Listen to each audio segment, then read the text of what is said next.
শিবিরের ডায়েরি কারো হাতে থাকলে সে শিবির হয় না, কালকে দেখলাম আবিদ ভাই নাকি শিবির হয়ে গেছে। আইনি সাপোর্ট দেওয়ার মতো টিম না থাকলে আমার কাছ থেকে নিয়ে যান, তার বিরুদ্ধে ব্যবস্থা নেন। গত 5 আগস্ট থেকে এখন পর্যন্ত ছাত্র দলের বিরুদ্ধে যখন আমি 1000 কেস দেখাই, যে কেসে অন্তর্দ্বন্দ্ব, কুন্দল, মারামারি, সংঘাত, এক অপরকে হত্যা, কমিটি বাণিজ্য, মানে এই কেস যখন আমরা পাবলিকলি মিডিয়াতে দেখি, তখন তারা যখন ছাত্র শিবিরের ব্যাপারে কোনো কেস পায় না, এই ধরনের অভিযোগ সামনে নিয়ে আসে। আমরা তখন বলেছিলাম স্পষ্টত, আপনি এতদিন অভিযোগ দেন নাই কেন?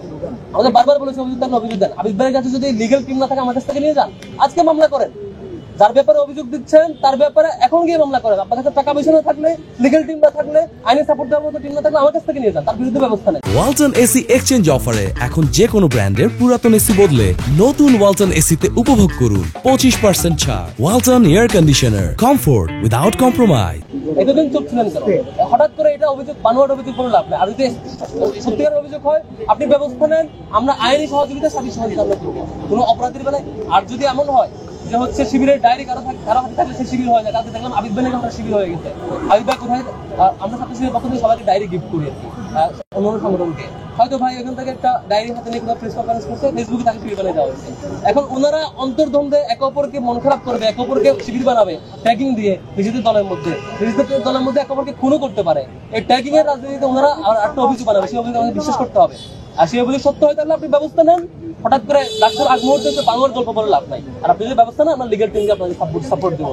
আর দ্বিতীয়ত হচ্ছে ডাকসু আসার পর থেকে, মানে ডাকসু ইলেকশন হওয়ার ফ্লো শুরু হওয়ার পর থেকে বানোয়াট গল্প সবাই বানানো শুরু করছে। আমরা স্পষ্ট ক্লিয়ারেন্স দিয়েছি, বলেছি ছাত্র শিবিরের ব্যাপারে যে কোনো কনসার্ন থাকলে বলো। আর যদি ছাত্র শিবির কোনো এককালে স্কুলে ছাত্র শিবিরের কোনো একটা প্রোগ্রামে গেছে, বা ছাত্র শিবিরের কোনো একটা গিফট কেউ নিছে, ছাত্র শিবিরের সাথে একবেলা চা খাইছে, নাস্তা করছে, এই জন্য তার সকল ধরনের কার্যক্রমে দায়িত্ব নিতে হবে। তাইলে তো মানে এই যে এখন যারা মন্ত্রী মিনিস্টার হয়েছে, অন্যান্য সংগঠন পরিচালনা করতেছে, আর অনেক জায়গায় চাঁদাবাজি বা অন্যান্য কাজ করবে, অপরাধ করবে, যে যাই করবে, ছাত্র শিবিরে কোনো একটা আপনার সংগঠনে আসছে, কোনো একটা স্কিল ডেভেলপমেন্ট প্রোগ্রামে আসছে, কোনো একটা কিছু সব কিছু যদি এইভাবে দিতে হয়, তাইলে তো ছাত্র দলের কেস যেটা 1000, এটা 1 লক্ষে পৌঁছাবে। যে কেস আমরা 1000 খুনাখুনি এবং রক্তপাতের হিস্ট্রি বলতেছি 5 তারিখের পর থেকে, 1000 ঘটনা গত 5 তারিখের পর থেকে, এটা 1 লক্ষে পৌঁছাবে। সেটা আপনারা নিয়ে যায়।